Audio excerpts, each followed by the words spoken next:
Welcome to the Top 10 Gardener with Master Gardener Ken Lain. Gardening can be challenging, but with Ken's tips, tricks, and top 10 advice, you'll reap huge rewards. Now welcome your garden host, Ken Lain. And welcome to this week's edition of The Mountain Gardener, your host, Ken Lain, here every week talking about the landscapes of northern Arizona. It's kind of fun here at the garden center this week because the baby hummingbirds have launched. So we got all these tiny little hummingbirds, especially in the morning. They're really the antics. They're still trying to figure out flowers and they're buzzing around the salvia. We've got one of hummingbirds' just absolute favorite, their first go-to. It's their first time out of the nest, flying around. They're flying around all the flowers at the garden center, and they love red salvia or autumn sage. And it doesn't matter what color red. There's like a salmon red. There's a called hot lips. It's a white with a red edge. It's just pure red, radio red salvia. They just love red salvia, and they'll be all over them in the morning. It's almost ridiculous. Just kind of watch out, guys. I'm coming through. Got to put these over here. We're gonna show them off. They're so pretty.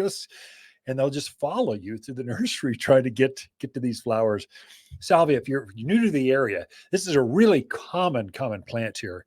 I mean, that red comes in a lot of colors, but red seems to be the most popular because of all the hummingbirds. But it's a shrub about knee high, and call it knee wide, kind of ball shaped, real easy to grow.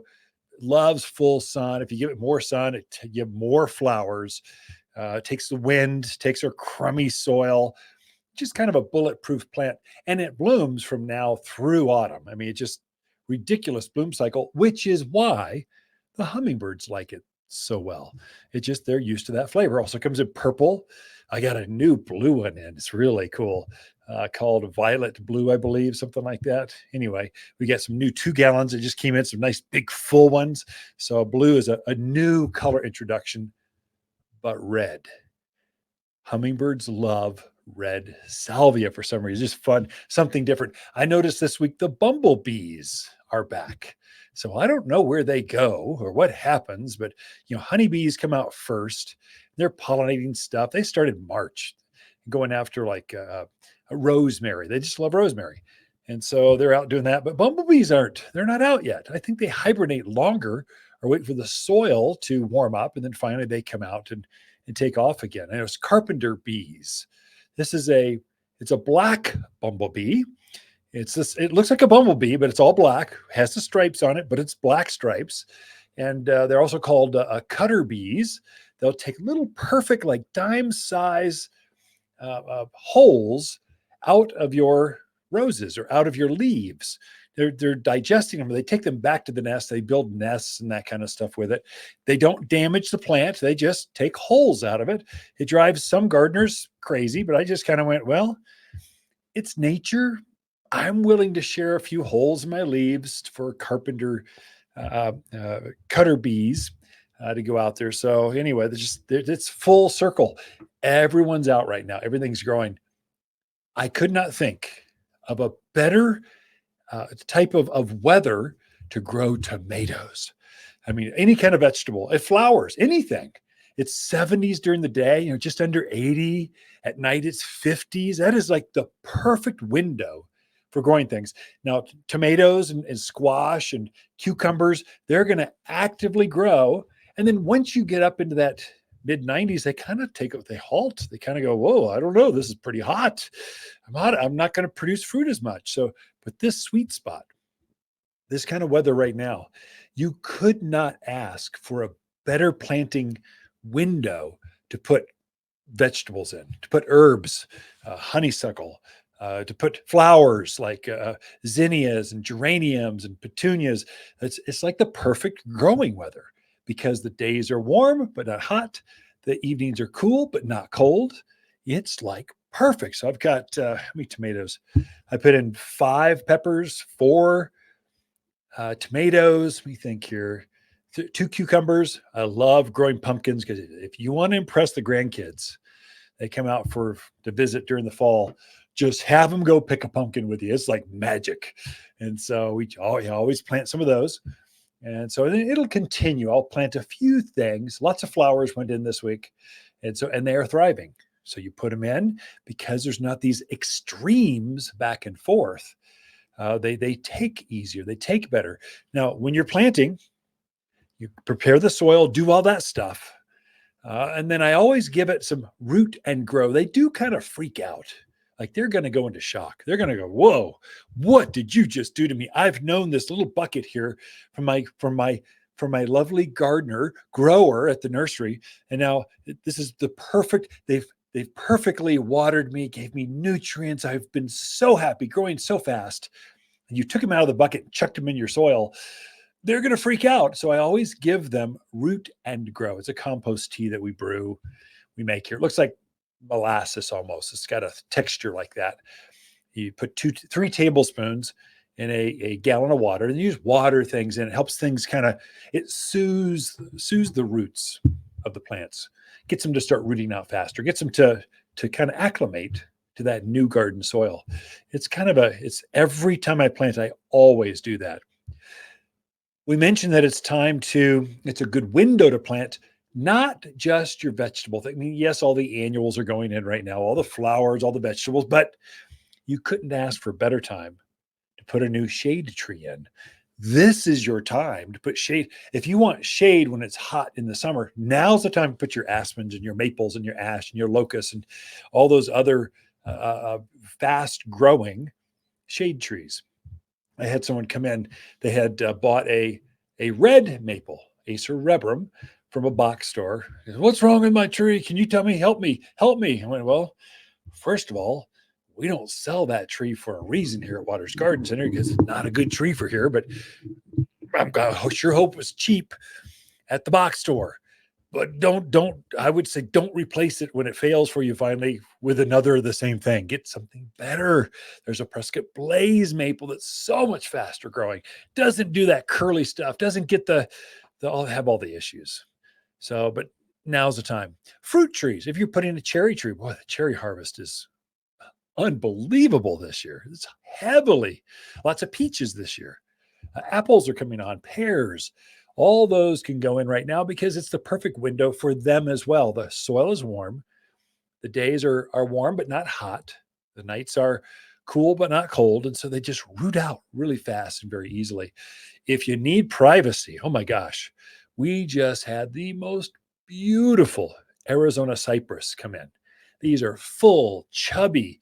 This is our native evergreen. In fact, many of the junipers you see growing out there, they're not junipers. They're actually Arizona cypress.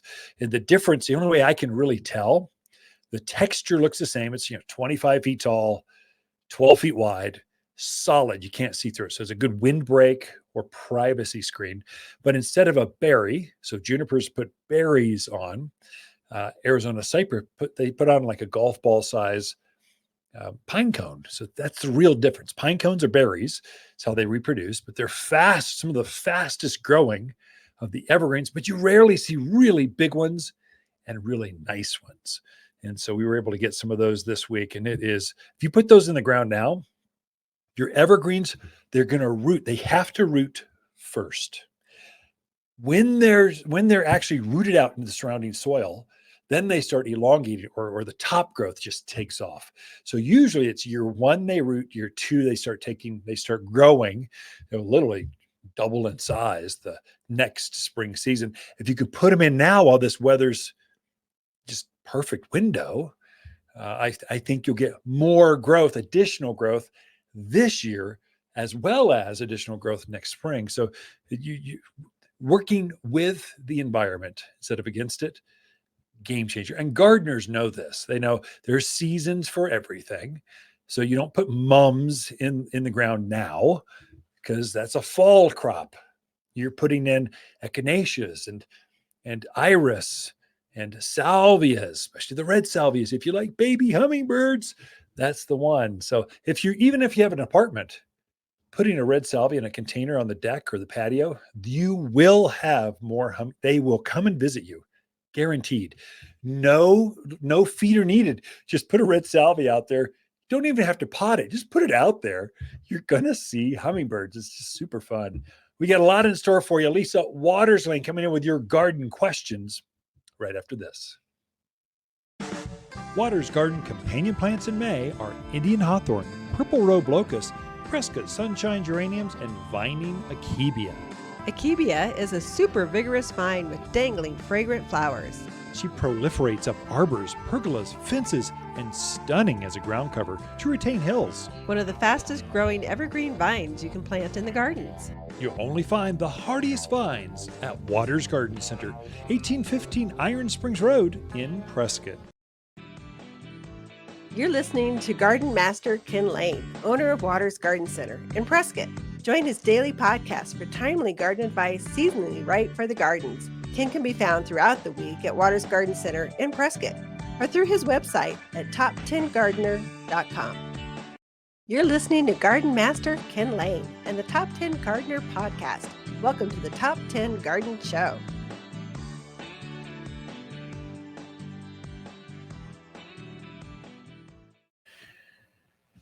And we are back with Lisa Watersling in the studio. She comes each week with your garden questions, just what are neighbors talking about. And they've been talking. We had a record weekend, Mother's Day weekend. Yeah. Just kind of set all kinds of, blew past all kinds of, 61 years, blew past all those. So people were energetic. I think part of that's compressed season. It was cold so long, people waited, and normally they would have planted 2-3 weeks earlier, but they didn't. They planted now, and so we had it compressed. So I would agree. I'll take it either way. Either way, we'll take it. It's nice to see people out gardening, working in their yards. That's exciting. I actually like spring because you get to see all your garden friends coming back. You haven't seen them because it's like snowing and it's just cold outside. Now it's everyone's out. Yep. It's kind of get to see that community of gardeners. Is very tight knit. Right. Fun to see everyone. Very much so. Yes. So gardening questions. What are we talking about, my love? Sure. So Ashley's in Prescott. She has some roses that have lots of wonderful buds, but those buds are not opening. And they look kind of brown on the roses. She wants to know, by golly, what happened? How do they fix it? Make it better. So I mentioned that the previous segment, but basically that was on trees, but they're thrip get into roses as well. Mm-hmm. And so what happens is where that rose bud comes out, there's a little tiny bug that crawls inside the bud, and they nest. There's more than one. It's like a whole community of thrip. Or no-see-ums are inside the bud. If you were to actually break open that bud, you'd see bugs kind of jumping around inside the bud. They're eating the flower from the inside out. And that's why I tell folks, you should put rose food with systemic on your roses earlier. So it's like April and March even. Put it on so the plant will actually absorb this food and with the bug inhibitor inside the actual rosebud. And so that's it's too late now because they're already in the bud. So what do? Pray over your roses. That's all you can do. There's no way to get them. Once they're inside the bud, we can spray them. So I would say spray right now, no question, with triple action. It's a neem oil. It actually will take care of any bugs that are exposed onto the plant itself. So at least you don't have more damage. It's hard to get it inside the bud. Focus inside the buds on the buds as best you can. It does have a fragrance to it. It's got an odor that insects don't like. So you get a repelling action that'll help keep off the aphids, the thrip that are coming, that will keep coming. And then fertilize with the rose food with systemic. Do it now. So it's better to do it late than never. And then some of those buds won't open. Most, I think, will. And as it opens, that damaged or that brown or black petals, they kind of float to the outside, and the inside will be beautiful. And so I think you're going to recover, Ashley. You'll be fine. But now for next year, prune back in March, and then right afterwards, fertilize with the rose food with systemic. And really, you're only doing that early spring because this is when this bug shows up. They don't like summer. Right. They like spring. They like the cool, long, days. This is when they thrive. It'll also help you with aphids. Watch out for aphids. They're starting to show up They're now right as well. behind the thrip. I've seen mildew showing up too. Yeah. So powdery mildew's on just the leading indicators. I think the cooler nights and the humidity have started that a little early too. Triple action, Ashley. Come in and get some right away. It'll help you with all three of those: aphids, thrip, and mildew. Yep. Okay. Next question is from Deb in Prescott Valley. She says, my neighbor has a large tree covered in purple blossoms that hang down. What is that tree? It's so Deb. Pretty. Great. So everyone's commenting on them. So they opened up last week. They always open up for Mother's Day. If you want a beautiful shade tree for years and years, for decades of Mother's Days to come, you plant purple robe locusts. That's what that tree is. So there's a big tree out there at all elevations. They've probably been blooming longer over in the Verde Valley, that side of the hill, the Sedonas, Camp Verdes, those areas. That's purple robe locust. And over here, this side of the hill, a little bit higher elevation, they just opened a few days ago. And so those it's got a wisteria kind of flower that hangs down about a foot, 8 inches or so. And the tree is just covered. And it will bloom like that for darn close to a month. Mm-hmm. And then it's just this beautiful shade tree up to about 35 feet tall, about 20 feet wide. And then locust, anytime you hear the word locust is a great tree for here. So they generally have smaller leaves. So they take our wind. They don't dry out as easily. There's another one that's a companion to that. That's a cousin called golden locust or honey locust. You're seeing this bright yellow tree right now. That's golden locust. That they go together. So they take the wind. They're drought hardy. The golden locust doesn't bloom so much, but the foliage is so stunning that you just go, wow. And it looks really good against the native blues, dark greens, companion planted with aspens, just as a good contrasting plant. Then as we mature, that plant will actually turn green. So it's green through the summer, but the new growth is always gold.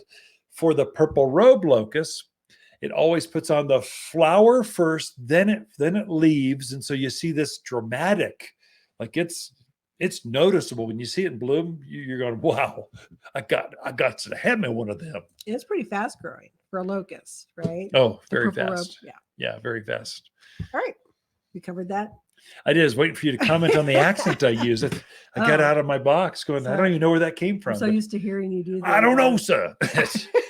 Never mind. I'll just start offending people. Yes. Stick with my Irish accent. No. Matey. Matey? Yeah, I know. I'm not even going to go there. All right. Jack from Prescott says, you mentioned using different products for great tomatoes, but I didn't write down what you mentioned. And can you cover that again, please? Jack, you got to take better notes. This is super easy. And there's a YouTube on that. I just shot one on our YouTube channel, and go take a look, or type in tomatoes in our website, watersgardencenter.com. There's a search bar, type in tomatoes, probably the handout and the video will show up. So that's a repository of all garden content that we produce here. So Jack, it's an easy way to go back and take a look. So for those of you that are driving down the road right now, if you're note takers, pull over, pull up the notebook, take notes. Otherwise, just go to the website, watersgardencenter.com, type in tomato, it'll pop right up for you. But here's what it was. So whenever I am planting tomatoes, just planted one yesterday morning, there are 3 things I do. 1, plant it deep. And then at the bottom of that tomato, where the roots are going to grow through it, sprinkle a little bit of Aqua Boost crystals. I wish I could show that for our video folks tuned in, but for the audio folks, visualize for me. Aqua Boost are polymer crystals that swell up and hold up 200 times their weight in water. This is going to help reduce that cracking skin, thick skins, tough tomatoes, because that's usually it's a water issue between you're watering in the morning so things are nice and plump, and they dry out during the day, and this fruit just ebbs and flows. It swells and shrinks, and that's what causes that cracking. So Aqua Boost actually bridges or makes it more consistent with its watering so you don't have that happen. It's a game changer. Every time I plant a vegetable, a flower, anything really, I'm sprinkling some AquaBoost at the bottom where the roots are. In addition, I mentioned 2 products that I'm spritzing the vegetable garden with, specifically tomatoes and peppers are the most famous, but tomato and pepper set is what it's called here. When the plant is up to size and starting to set flowers, spritz it. Start every other week. Spritz that plant with basically fruit set or tomato and pepper set. It'll force the plant to slow down and start to set more fruit. In addition, we're famous for blossom end rot here. So that where that flower touches the fruit, it will actually rot off. And so that's almost a classic example of calcium deficiency. So there you're spritzing, again, another kind of ready to use spray. You're spritzing the plant with yield booster. Yeah. Yield, I'm trying to go. What is it? Yeah. Yield booster. So yield booster and blossom set, those 2 things once a week, just change them off and you will have unbelievable fruit count. Larger fruits, sweeter tasting because calcium brings out the flavor of your vegetables. That's AquaBoost, yield booster, and tomato and pepper set. There you go. Jack, you got it all. Again, check the website. We were out of time like 10 seconds ago. Ken and Lisa Lain, the Mountain Gardeners. Be right back after this. Waters Garden companion plants in May are Vining Akebia, Purple Robe Locust, Prescott Sunshine Geraniums, and Indian Hawthorn. Wind is no problem for this Indian hawthorn. Rose-colored flowers cover this spring bloomer that often repeat blooms in fall. Dark blue berries adorn this compact bush that takes the wind and soaks up the sun like a native. Perfect for low-maintenance gardens with virtually no pruning, ever. Every backyard should have at least one, and only found here at Waters Garden Center in Prescott. You're listening to Ken Lain, aka the Top 10 Gardener. Ken can be found throughout the week in Prescott at Waters Family Garden Center. Listen daily as he answers the top 10 questions of the week, streaming on Apple, Google, Spotify, or wherever you download your podcasts. You've tuned in to the Top 10 Garden Show with garden expert Ken Lain. Join the conversation daily as he answers timely garden questions. Email Ken a question directly from your phone to his desktop through the web at watersgardencenter.com. That's Waters with 2 T's, gardencenter.com. Or visit face-to-face throughout the week where he can be found at Waters Garden Center in Prescott. Now welcome your host, Ken Lain. So I've had quite a few folks this week at the garden center. So we've been busy. So it's the peak of the season. So May is our time.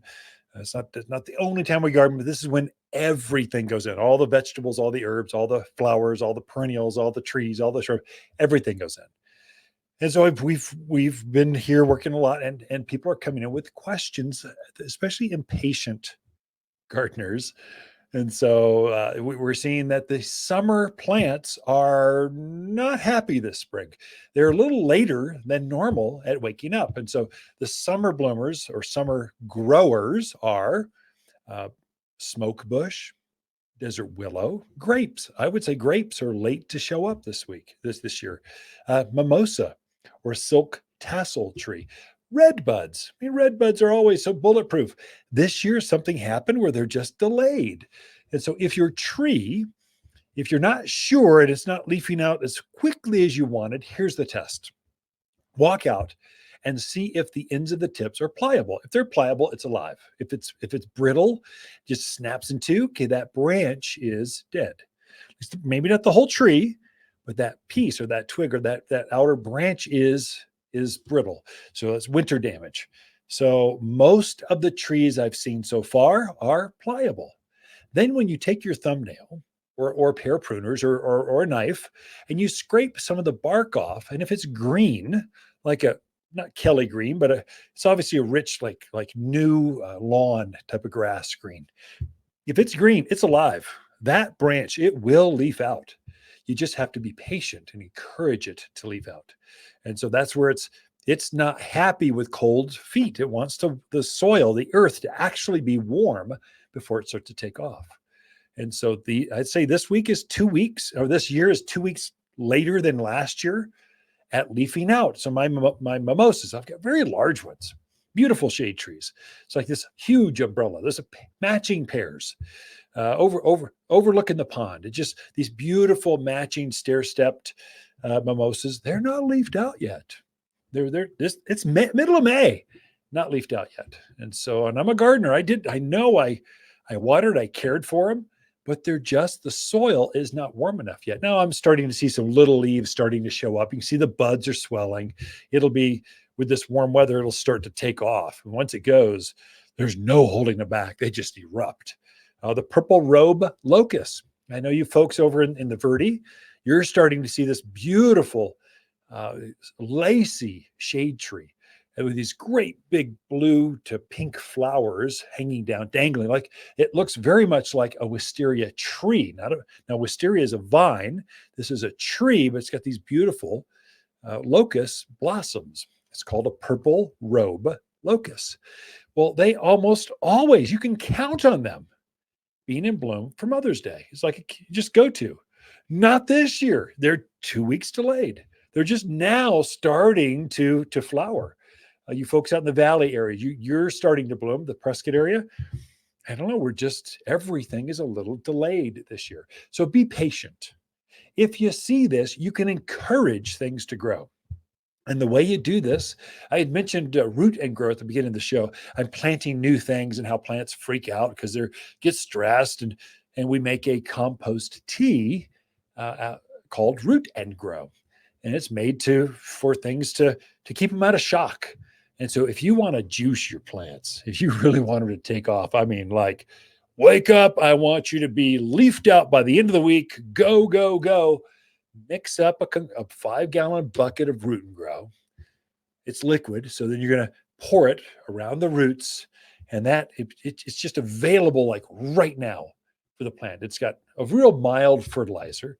It does stimulate the roots, and so they want to root out more. It feeds the worms. It activates the soil. It does a lot more than just soothe, calm the roots of your plants. There's a lot going on there. That's the beauty of compost teas. They really work. But give it some of that. I would do it every couple of weeks until you see, whoa, that plant just ignited with new growth. And you look back, you go, wow, I am a gardener. I feel good about myself and others now. So everything just looks better when things are healthy in your gardens. Then you could back it off. You don't need to do that. But I would guess if your plant's stressed or just not quite waking up as fast as you want, a couple applications of Root and Grow, just mix up a 5-gallon bucket, pour it around the roots, watch it grow. And that's what I'm doing to mine. It just seems to really activate it. And so, and that fertilizer, if you fertilized last spring, that rain we had a little moisture event come through, that just released. Every time you get moisture, it releases a little food right now, starts to make things take off. It's really important for you. If you planted a privacy screen and you want those things to fill in now, give them some, red tip photinia. You just give it some all-purpose plant food. Pray for rain. It just takes off with new growth. And so you can juice plants. You can get them to grow faster than maybe they want to grow even, because just by giving them a little nutrients, it makes them just take off with new growth. So your meat and potatoes are going to be all-purpose plant food, 744, and your kind of Snickers bar here, just enjoy, just kind of, actually it's more like a Red Bull. Give it Root and Grow, and it'll make a difference. Be back with more right after this.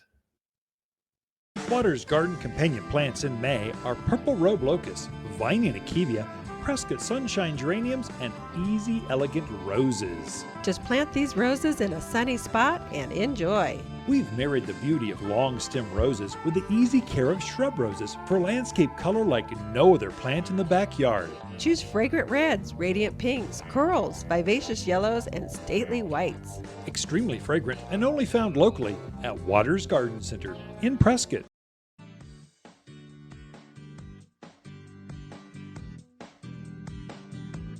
The Top 10 Gardener, your source for timely garden advice, seasonally correct for the garden, guaranteed to make a difference in your yard this season.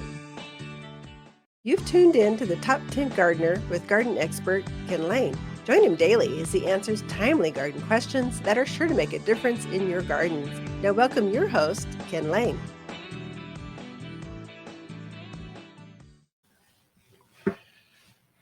And back in the studio, Lisa Waters Lain. She comes each week and we just give a segment just to her. Just kind of, what are you seeing in your gardens? And your gardens are pretty spectacular. You are not allowed to have any more containers at the house. That is it. The irrigation will not handle all of your plants.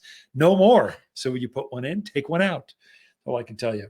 Can I bring one more home? No, you can replace one, but you can't have no more pots.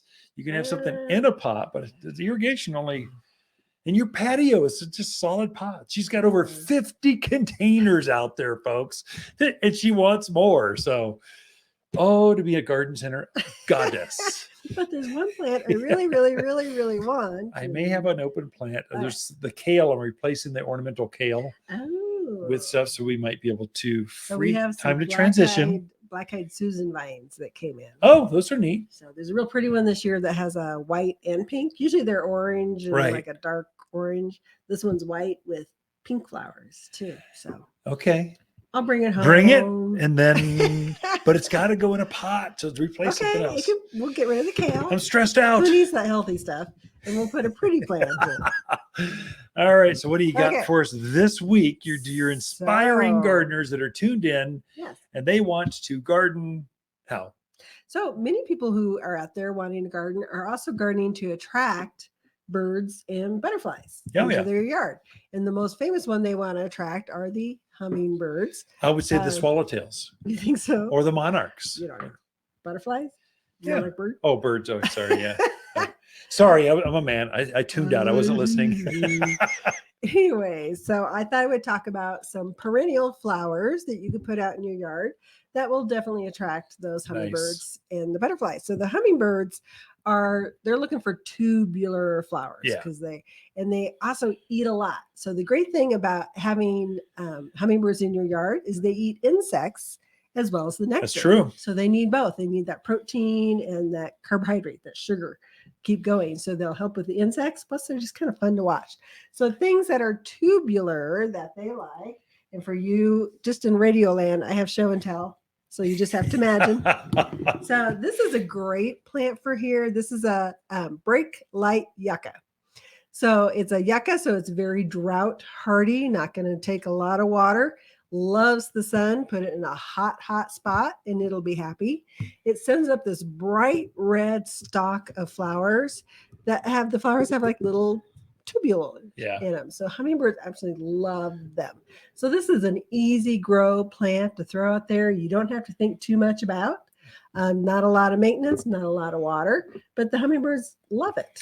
Put it out there for you folks on ridge lines. Mm-hmm. The more wind, the better. The more sun, the better. The more rocky, terrible soil, the better. Don't put it on drip irrigation. Water by hand. That's what yucca does. It's like agaves are the same way. Cacti. These are they're all companion plants. And this doesn't do it justice. It's a little one in the studio, but this will turn into a 3x3x3. Well, this brake light's dwarfed. 3x3. Call it knee high by knee high. Yeah. And then it just has multiple stalks. It'll have 3, 4, 5, 6 flower stalks. It blooms all summer. Red. Oh, yeah. It'll literally bloom all summer up until fall. So a good one for hummingbird. Another one that most people know about, but it's a good reminder. So this is the salvia. Autumn sage is the other name for it. Another great drought hardy plant you can put in a hot spot. It actually does quite well in a shadier spot too, I have discovered. So very versatile plant. There again, you got the little tube flowers. They just love it. Look how bright red that is on camera. That's crazy. It's almost glowing in the dark. It's beautiful. Yeah. And it'll do the same thing in your gardens. Right. And it also comes in purple. It comes in like a peach salmon color, a white color. And it's not like you just have to have red. I mean, the hummingbirds aren't going to care. Yeah. The red's pretty for us, but they'll go to red, they'll go to pink, they'll go to white, purple, you pick it. They like the taste more than the color and the shape of the flower, but they're all going to be knee high, cover. They bloom from now through autumn, thus the name autumn sage. You actually get more beautiful as they grow Mhm. and fill in. So autumn, yeah, this is like a number one seller at the garden center for attracting butterflies and hummingbirds both. Yeah, definitely. So great one. Another one is the penstemon, also known as beard's tongue. But you can just, this one's a pink, I forget the name of it. Pink. Let me help you. It is Harlequin pink. Harlequin pink. It's a Penstemon. really bright pink with white centers. Beautiful. I love the penstemons. Just a great little flower for here. There again, it come in a multitude of colors, kind of a multitude of varieties. Penstemon is a big family of flowers. So, but great ones for those hummingbirds. And native. This grows wild. You're seeing a red, a white. There's a pink that just grows wild on the floor. You see a tall, kind of a perennial wildflower that's growing, and the hummingbirds will actually bicker and fight over this. They're going, no, it's mine. No, it's mine. It's mine. They're kind of like seagulls, only in miniature form. Mine. Yeah. So those folks that are tuned in on the video piece, the YouTube channels, there's no filter on this camera. Right. This is the natural color. It's actually glowing on film. That just looks, it's so bright and so colorful. That's how hummingbirds see it as well. Penstemon. Yep. So hummingbirds like those tubular flowers. Butterflies, they kind of like landing pads. So they like flowers that have more of a surface that they can land on and suck the nectar out that way. So yarrow is a great one. So I brought this yarrow. This is, I think, desert sea, red desert sea.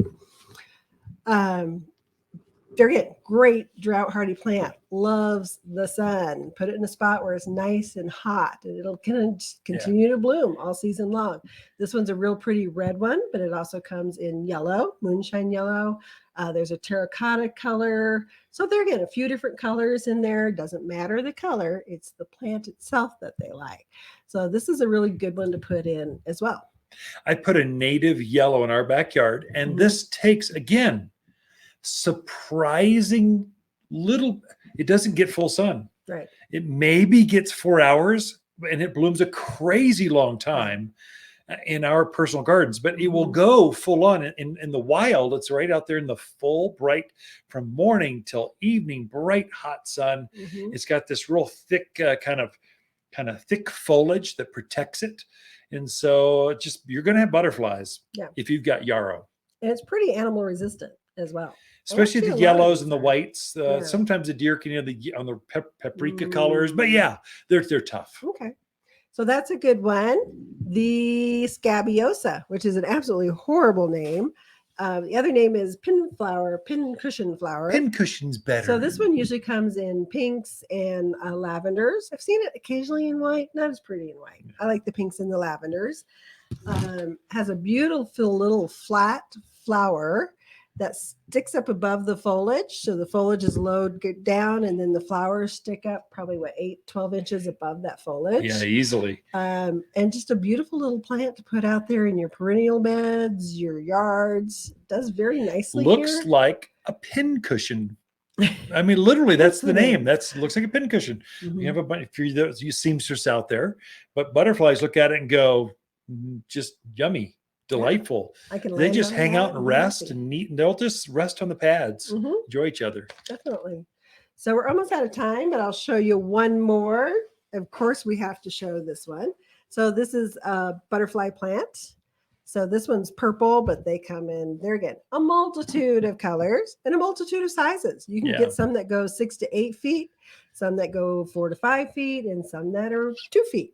So some of the pugsters are nice. Buzz Hot Rhapsody butterfly bush. So that's about a 4 foot, 4 by 4 one. Beautiful bright flowers on them, blooms all summer long. I mean, you're just kind of deadheading and making them pretty. And we're out of time, baby. You got more here. So lots of butterfly plants. We've got a list. If you want to take a look at that, go to watersgardencenter.com. Tap the Learn button, and there's a butterfly, Learn at the very top. There's a butterfly and hummingbird plant list right there with these and more. Ken and Lisa Lain, the Mountain Gardeners. Be right back.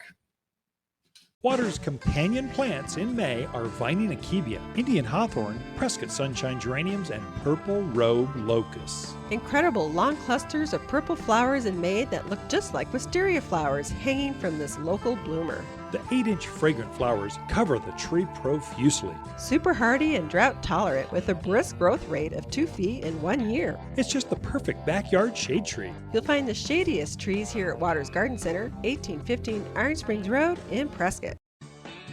You're listening to garden expert Ken Lain, owner of Waters Garden Center in Prescott. Look for more tips, tricks, and garden shortcuts through Ken's website. Additional shows of this podcast, read his weekly garden column, or follow him on Facebook, Instagram at watersgardencenter.com. That's Waters with 2 T's, gardencenter.com.